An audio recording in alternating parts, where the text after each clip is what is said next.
Many countries, including the United States, are just beginning to realize the consequences of false information spreading online. In her new book, How to Lose the Information War, Nina Jankowicz explores how Central and Eastern European countries have been aware of these threats for years, despite their failure to combat them. My colleague Elaine Quijano spoke with her earlier about how the U.S. can learn from its mistakes to better understand the motivations of foreign entities and ultimately beat them. So, Nina, if you could just start off by talking to us about the difference between disinformation, misinformation, and malinformation. Yeah, that's a really good question. And often these terms are used somewhat interchangeably in our discourse here in the United States. And I think it's important for us to be precise. So disinformation is false or misleading information used with malign intent. Misinformation is false or misleading information that doesn't have that malign intent. So someone who's just sharing something because they think it will be helpful to other people potentially, or they believe it, or they haven't fact checked it, that's misinformation.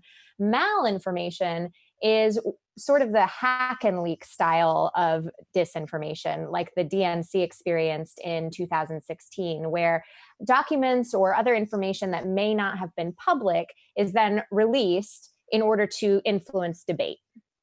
One of the things you highlight in the book is the sort of level of commitment to these kinds of tactics. We're not talking about weeks or months, are we, Nina? No, this is a years-long campaign. And I think, we know that this started in the United States in 2014-ish. But if you look back in Central and Eastern Europe, Russia has been testing these tactics, auditioning them, perfecting them in Central and Eastern Europe from 2007 onward. Have there been consequences for Russia's meddling in the 2016 election? I would say not enough. I really do think we have squandered a lot of the last 4 years and everything we've learned because this issue has become so politicized. We did expel some Russian intelligence officers. That was at the end of the Obama administration. We have imposed some sanctions on specific individuals involved in the disinformation campaigns and cyber attacks, things like this. But all of that work and the kind of counter-propaganda work that I would say entities like the State Department and Department of Defense are involved in abroad has been undercut by President Trump's messaging toward Vladimir Putin and toward Russia in general. We've heard a lot recently about Chinese disinformation and COVID-19. I only wish the Trump administration had been so bullish about Russian disinformation when it was clear that it became a threat, that it had been a threat in 2016 and 2017 as President Trump was taking office. What is Russia's ultimate goal here, and what other foreign entities are engaging in these kinds of campaigns? So Russia's goal is twofold, I think. One is to preserve its democracy at home. And by pointing to the shortfalls of democracy here, as I alluded to earlier, they're able to bolster the support for the authoritarian government at home. But it's also to increase Russia's standing in the world. It's part of the great power competition. We know that Putin, for example, really mourns the loss of the Soviet Union. He said it was the greatest geopolitical disaster in the 20th century, and he longs for Russia to have that status again. China's certainly been engaging in similar tactics, although they're a little bit less, I would say, practiced at exploiting our societal fissures. It's more about a benevolent idea of what the Chinese government looks like. Iran has been doing it, again, in support of Iranian policy. We've also seen Venezuela, North Korea. I mean, it's easy for anyone to do, unfortunately. And that is really why we need to pay attention and build our societal resilience to these tactics. So in 2017, the Czech Republic created the Center Against Terrorism and Hybrid Threats in response to anti-migrant and anti-European Union information that was disseminated during their 2018 presidential election. How does the United States handle these kinds of threats? Well, we've got a couple of entities within the federal government who are dealing with them.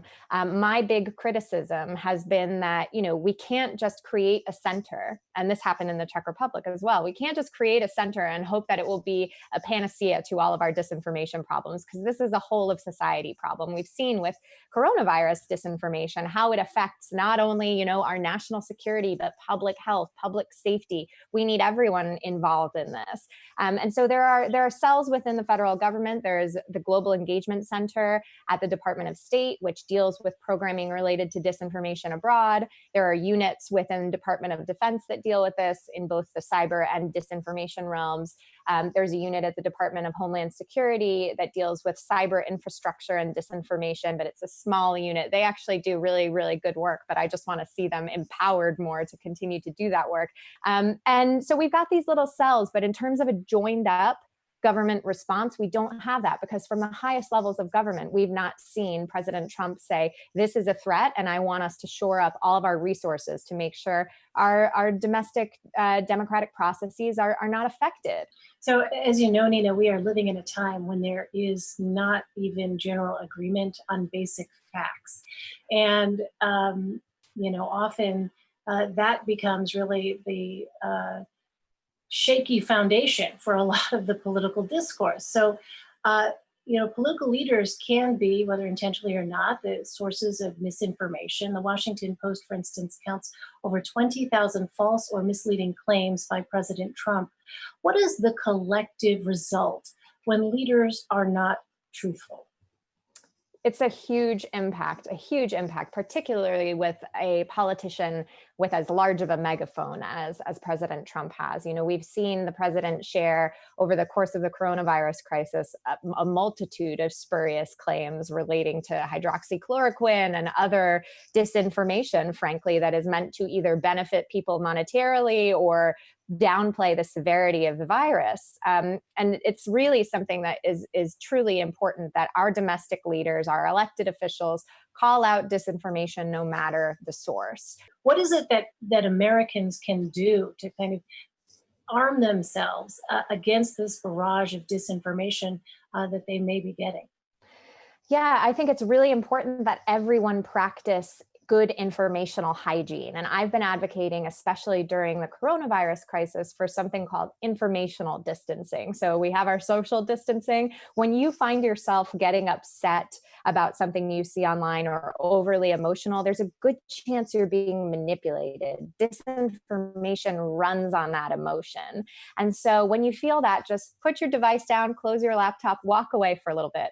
And if it's still bothering you, then just do some basic fact-checking work. You don't need a degree in open source intelligence to do this sort of stuff. Just see if it's being reported anywhere else. See if the outlet looks trustworthy. Does it have, a mailing address, a phone number? So Facebook recently removed one of its largest groups dedicated to the unmasking movement. And they say it violated the platform's policies against spreading misinformation about COVID-19. What's your take on that step? Right. So one of the important things, I think, is these groups have been advertised basically as private and trusted spaces on Facebook. That should sound familiar, right? Those private and trusted spaces are exactly the sort of things that the Russian Internet Research Agency sought to build. These audiences are already segmented by vulnerability, essentially. And so I think it's really important for Facebook, when a group reaches a certain threshold, to kind of take away that privacy, because when you've got hundreds of thousands of members or even tens of thousands of members in a group, it's no longer a private space, and it's just serving as an ideal vector for bad actors to seed disinformation and to watch it spread. They don't even really need to do very much. And there's an added complication, which is that when they are private and closed, it makes it really difficult to conduct oversight over them. Facebook says that it does that, but the things that researchers like I see in these groups makes it clear that that isn't really happening. So as we get closer to November, what types of misinformation and disinformation have you been noticing as we get near to the election here? Well, certainly, I think the primary narratives that we're seeing are still about coronavirus and about the George Floyd protests and Black Lives Matter movement, because those are the hot button issues of the day. If something else were to kind of usurp them in the hierarchy, we'd see something else coming up. But one thing I'm in particular quite worried about is misinformation around mail-in balloting and voting in general. And we've seen these narratives coming from a number of vectors. Russia is expert at disinformation surrounding voting in particular. It uses it a lot in its own country. And I think we have to just be very, very careful about where we are getting our information from, especially on election night. It's likely that because of the high number of mail-in ballots and social distancing, it will take us longer to get results than we're used to here in the United States. And I would just caution everyone to make sure you're receiving your information from election officials. All right, Nina, thank you so much.